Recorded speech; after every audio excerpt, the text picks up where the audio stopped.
اور شہر میں امراء کی کچھ عورتوں نے کہنا شروع کر دیا کہ عزیز کی بیوی اپنے غلام کو اس سے مطلب براری کے لیے پھسلاتی ہے، اس غلام کی محبت اس کے دل میں گھر کر گئی ہے، بے شک ہم اسے کھلی گمراہی میں دیکھ رہی ہیں۔ پس جب اس زلیخا نے ان کی مکارانہ باتیں سنی تو انہیں بلوا بھیجا اور ان کے لیے مجلس آراستہ کی، پھر ان کے سامنے پھل رکھ دیے اور ان میں سے ہر ایک کو ایک ایک چھری دے دی، اور یوسف علیہ السلام درخواست کی کہ ذرا ان کے سامنے سے ہو کر نکل جاؤ تاکہ انہیں بھی میری کیفیت کا سبب معلوم ہو جائے۔ سو جب انہوں نے یوسف علیہ السلام کے حسن زیبا کو دیکھا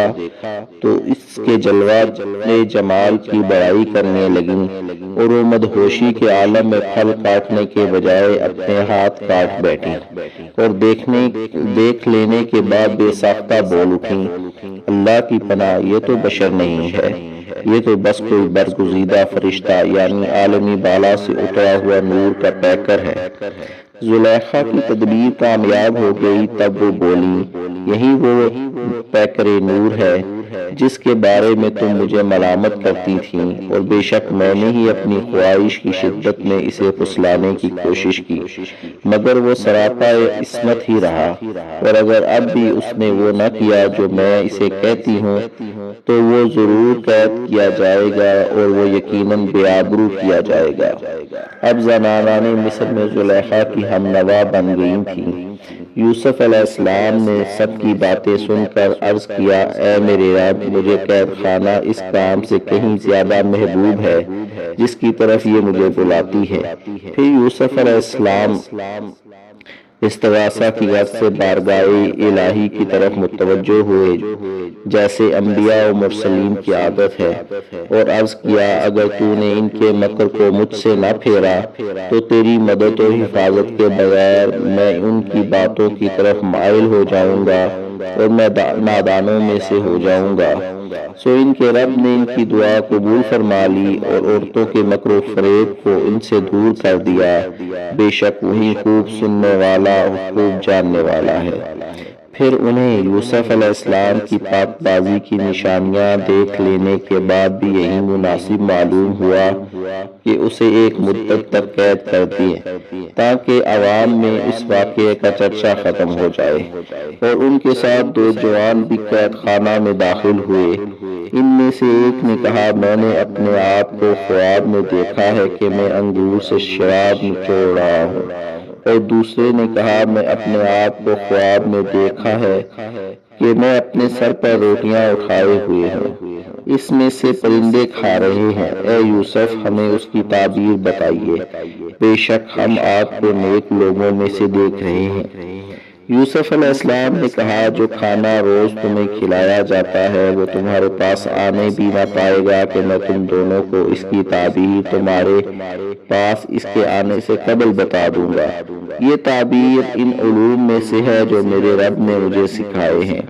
بے شک میں نے اس قوم کا مذہب شروع ہی سے چھوڑ رکھا ہے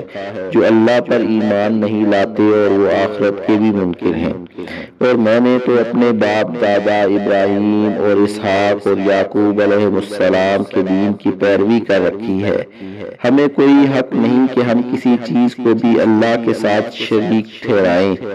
یہ توحید ہم پر اور لوگوں پر اللہ کا خاص فضل ہے، لیکن اکثر لوگ شکر ادا نہیں کرتے۔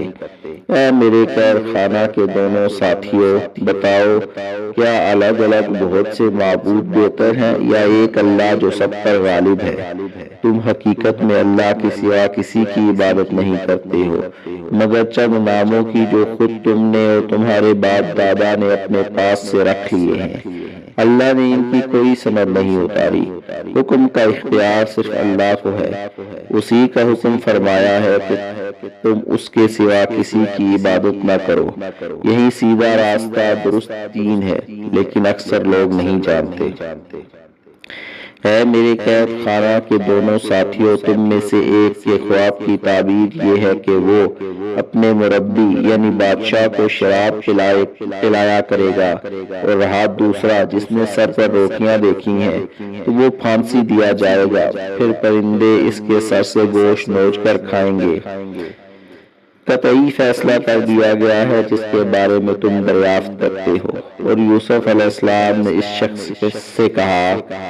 جیسے ان دونوں میں سے رہی پہ آنے والا سمجھا کہ اپنے بادشاہ کے پاس میرا ذکر کر دینا، شاید اسے یاد آ جائے کہ ایک اور بے گناہ بھی قید میں ہے، مگر شیطان نے اسے اپنے بادشاہ کے پاس وہ ذکر کرنا بلا دیا۔ نتیجتاً یوسف علیہ السلام کئی سال تک قید خانہ میں ٹھہرے رہے۔ اور ایک روز بادشاہ نے کہا، میں نے خواب میں 7 موٹی تازی گائیں دیکھی ہیں، انہیں 7 دبلی پتلی گائیں کھا رہی ہیں، اور 7 سبز خوشے دیکھے ہیں اور دوسرے 7 ہی خشک۔ اے درباریوں، مجھے میرے خواب کا جواب بیان کرو اگر تم خواب کی تعبیر جانتے ہو۔ انہوں نے کہا، یہ پریشانیاں خواب ہیں اور ہم پریشان خوابوں کی تعبیر نہیں جانتے۔ اور وہ شخص جو ان دونوں میں سے رہائی پا چکا تھا بولا، اور اب اس سے ایک مدت کے بعد یوسف علیہ السلام کے ساتھ کیا ہوا وعدہ یاد آ گیا، میں تمہیں اس کی تعبیر بتاؤں گا کہ تم مجھے یوسف علیہ السلام کے پاس بھیجو۔ وہ قید خانہ میں پہنچ کر کہنے لگا، اے یوسف، اے صدق کے مجسم،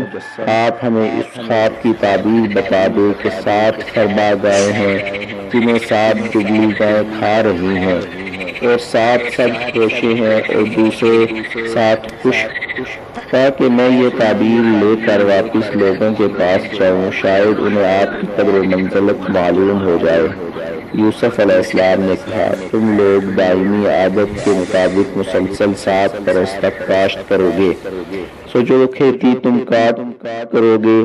اسے اس کے خوشوں ہی میں ذخیرہ کے طور پر رکھتے رہنا، مگر تھوڑا سا نکال لینا جسے تم ہر سال کھا لو۔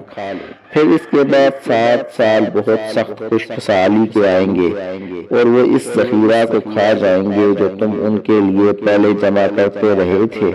مگر تھوڑا سا بچ جائے گا جو تم محفوظ کر لو گے۔ اور پھر اس کے بعد 1 سال ایسا آئے گا جس میں لوگوں کو خوب بارش دی جائے گی، اور وہ اس سال اس قدر پھل ہوں گے کہ لوگ اس میں پھلوں کا رس نچوڑیں گے۔ اور یہ تعبیر سنتے ہی بادشاہ نے کہا، یوسف علیہ السلام کو فوراً میرے پاس لے آؤ۔ پس جب یوسف علیہ السلام کے پاس قاصد آیا تو انہوں نے کہا، اپنے بادشاہ کے پاس لوٹ جا اور اس سے یہ پوچھ کہ ان عورتوں کا اب کیا حال ہے جنہوں نے اپنے ہاتھ کاٹ ڈالے تھے، بے شک میرا رب ان کے مکر و فریب کو خوب جاننے والا ہے۔ بادشاہ نے زلیخا سمیت عورتوں کو بلا کر پوچھا، تم پر کیا بیتا تھا جب تم سب نے یوسف علیہ السلام کو ان کی راست روی سے بہکانا چاہا تھا؟ بتاؤ وہ معلوم کیا تھا؟ وہ سب بیک زباں بولیں، اللہ کی پناہ، ہم نے تو یوسف علیہ السلام میں کوئی برائی نہیں پائی۔ عزیز مصر کی بیوی زلیخا بھی بول اٹھی، اب تو حق آشکار ہو چکا ہے، حقیقت یہ ہے کہ میں نے ہی انہیں اپنی مطلب برائی کے لیے پھسلانا چاہا تھا، اور بے شک وہی سچے ہیں۔ یوسف علیہ السلام نے کہا، میں نے یہ اس لیے کیا ہے کہ وہ عزیز مصر جو میرا محسن و مربی تھا جان لے کہ میں نے اس کی غیابت میں پشت پیچھے اس کی کوئی خیانت نہیں کی، اور بے شک اللہ خیانت کرنے والوں کے مکر و فریب کو کامیاب نہیں ہونے دیتا، اور میں اپنے نفس کی برات کا دعویٰ نہیں کرتا، بے شک نفس تو برائی کا بہت ہی حکم دینے والا ہے، سوائے اس کے جس پر میرا رب رحم فرما دے، بے شک میرا رب بڑا بخشنے والا نہایت مہربان ہے۔ اور بادشاہ نے کہا، انہیں میرے پاس لے آؤ کہ میں انہیں اپنے لیے مشیر خاص کر لوں۔ سو جب بادشاہ نے آپ سے بالمشافہہ ملاقات کی تو نہایت متاثر ہوا اور کہنے لگا، اے یوسف، بے شک آپ آج سے ہمارے مقتدر اور متعمد ہیں، یعنی آپ کو اقتدار میں شریک کر لیا گیا ہے۔ یوسف علیہ السلام نے فرمایا، اگر تم نے واقعی مجھ سے کوئی خاص کام لینا ہے تو مجھے سرزمین مصر کے خزانوں پر وزیر اور امین مقرر کر دو، بے شک میں ان کی خوب حفاظت کرنے والا اور اقتصادی امور کا خوب جاننے والا ہوں۔ اور اس طرح ہم نے یوسف علیہ السلام کو ملک مصر میں اقتدار بخشا تاکہ اس میں جہاں چاہیں رہیں۔ ہم جسے چاہتے ہیں اپنی رحمت سے سرفراز فرماتے ہیں اور نیکوکاروں کا اجر ضائع نہیں کرتے۔